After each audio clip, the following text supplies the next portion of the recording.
Hello everyone, कैसे हो आप लोग। तो वांडा विजन के 9 एपिसोड पूरे हो चुके हैं और 9 एपिसोड तो भाई फुल एक्शन पैक्ड इमोशन और सेक्रीफाइसेस से भरा पड़ा था। और ये सीरीज की स्टोरी जहाँ से स्टार्ट हुई थी वहीं पे ख़त्म भी हुई वेस्टव्यू में। और वांडा द स्कारलेट विच की स्टोरी तो अभी शुरू हुई है, जो कि नेक्स्ट इवेंट सेटअप करेगी स्कारलेट विच के लिए। स्कारलेट विच के इवेंट की शुरुआत सेकेंड पोस्ट क्रेडिट सीन से शुरू हो गई है और ये सीन ने तो भाई बवाल मचा रखा है। और इसी वजह से बहुत से फैंस को लग रहा है कि स्कारलेट विच एक विलन बन सकती है, वो भी doctor strange in the multiverse of madness की विलन। आज की वीडियो 2 पार्ट में डिवाइडेड है। पहले पार्ट में मैं आपको एक्सप्लेन करूंगा कि कैसे Scarlet Witch doctor strange in the multiverse of madness की विलन बन सकती है। और दूसरे पार्ट में मैं आपको बताऊंगा वांडा के केओस मैजिक की वजह से कौन सी प्रॉब्लम एमसीयू की डोर पे नॉक कर सकती है। स्पॉइलर वार्निंग, अगर आपने वांडा विजन के 9 एपिसोड नहीं देखे तो यहीं रुक जाइए। अगर आपको कोई फर्क नहीं पड़ता स्पॉइलर से तो वीडियो कंटिन्यू कीजिए। तो वीडियो शुरू करते हैं। वांडा दीदी ने तो बिना अपने पावर जाने ही पूरे वेस्टव्यू का व्यू चेंज कर दिया था और अब तो उसके पास डार्कहुड बुक आ गई है। इसके बारे में हम थोड़ी देर में बात करेंगे। अभी के लिए इतना जान लो कि ये बुक अच्छी नहीं है। और Scarlet Witch post credit scene में ये बुक के एक पन्ने पलटाकर पढ़ रही है और यहीं से मेन प्रॉब्लम शुरू होती है, क्योंकि वांडा विजन में वांडा को पता होता है कि उसने एक फेक रियलिटी क्रिएट की है और उसके दोनों बच्चे और विजन इसी फेक रियलिटी का हिस्सा है और वो वहाँ की हर चीज़ कंट्रोल कर रही है। अगर उसको याद नहीं है कि वो कब क्या कंट्रोल कर रही है, पर उसको ये ज़रूर पता है कि हर चीज़ उसके कंट्रोल में है।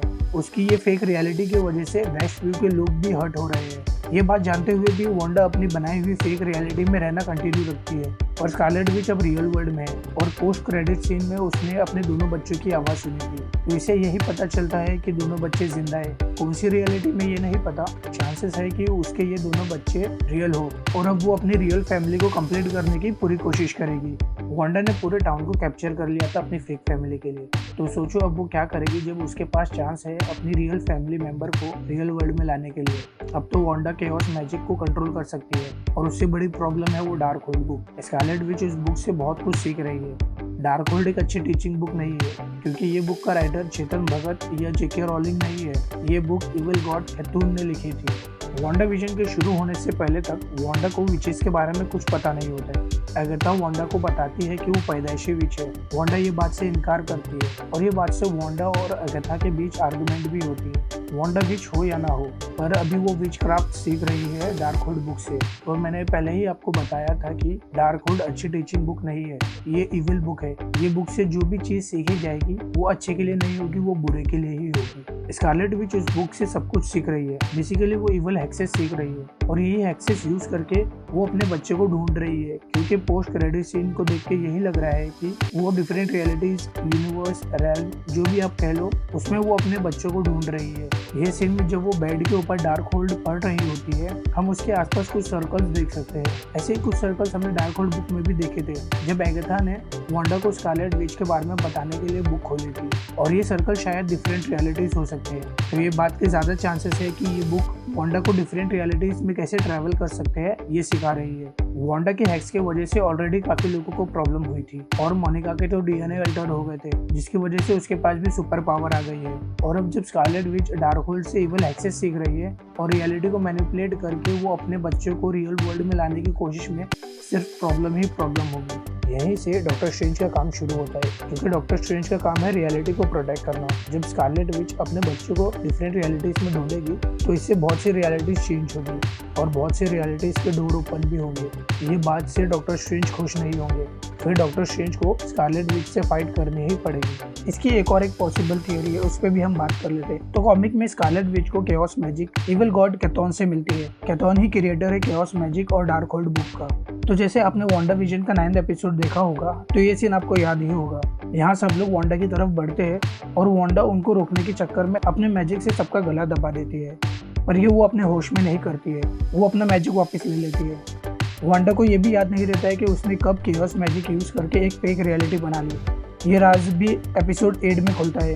तो ये पॉसिबिलिटीज है कि केओस मैजिक वांडा से वो चीज़ करा रहा है जो उसको करना है। बेसिकली केओस मैजिक वांडा को कंट्रोल कर रहा है और केओस मैजिक को कंट्रोल करने वाला कैथोन हो सकता है, जो कि एक पोर्टल बनाना चाहता है मेन रियलिटी में आने के लिए। और इन फ्यूचर कैथोन वांडा को कंट्रोल कर सकता है और यही एक पॉसिबल थियरी है कि वांडा एक विलन बन सकती है doctor strange multiverse of madness की। अब आ जाते हैं वीडियो के सेकंड पार्ट में। तो वांडा विजन के 9 एपिसोड में अगेथा 2 बार बोलती है कि you have no idea what you have done and you have no idea what you have unleashed. हो सकता है अगेथा यहाँ पे किसी एशियन बीइंग की बात कर रही हो जो वांडा के केओस मैजिक की वजह से रिलीज हो गया हो। ये एशियन बीइंग शायद कैथॉन, नाइटमेयर या फिर मेफिस्टो हो सकता है। वैसे ये बात तो आपको पता ही होगी कि नाइटमेयर डॉक्टर स्ट्रेंज 1 का विलन बनने वाला था, पर वो लोगों ने डिसाइड किया कि नाइटमेयर को डॉक्टर स्ट्रेंज के सेकंड पार्ट का विलन बनाएंगे। मैंने नाइटमेयर की ओरिजिन के ऊपर ऑलरेडी एक वीडियो बनाया हो, ये वीडियो के बाद आप वो भी चेक कर लेना। मैं वीडियो का लिंक डिस्क्रिप्शन पे दे दूंगा। इंटरेस्टिंग बात तो ये है कि तीनों विलन डिफरेंट रियलिटीज या डिफरेंट डायमेंशन में ट्रैप्ड है और ये सब मेन रियलिटी में आने की पूरी कोशिश कर रहे हैं। वांडा ने इतने बड़े पैमाने में केओस मैजिक का यूज़ किया है तो इससे कैथॉन के आने के चांसेस बढ़ जाते हैं और बच्चे को ढूंढने के चक्कर में स्कारलेट विच बहुत से रियलिटीज के डोर ओपन कर सकती है, जिसकी वजह से नाइटमेयर या फिर मेफिस्टो भी रियल वर्ल्ड में आ सकते हैं। अब आ जाते हैं मेन सवाल पे, क्या स्कारलेट विच एक विलन बन जाएगी एमसीयू में? तो इसका जवाब है हो सकता है वांडा अपने बच्चे को ढूंढने की कोशिश में कुछ भी कर जाए और उसके रास्ते में डॉक्टर स्ट्रेंज या और कोई भी आए तो वो उससे फाइट करेगी और अपने बच्चे को रियल वर्ल्ड में लाने की पूरी कोशिश करेगी। बट एंड में यही 3 विलन में से कोई एक विलन रियल वर्ल्ड में आ जाएगा तो डॉक्टर स्ट्रेंज स्कारलेट विच को समझाएंगे और वो फिर से अपने हीरो वाले ट्रैक पे आ जाएगी। तो आज की वीडियो के लिए इतना ही। अगर आपको मेरी वीडियो पसंद आती है तो ये वीडियो को लाइक करो, शेयर करो अपने फ्रेंड्स के साथ और मेरे चैनल को सब्सक्राइब करना मत भूलना। मैं आपसे अपनी अगली वीडियो में मिलता हूँ, तब तक के लिए टाटा बाय बाय।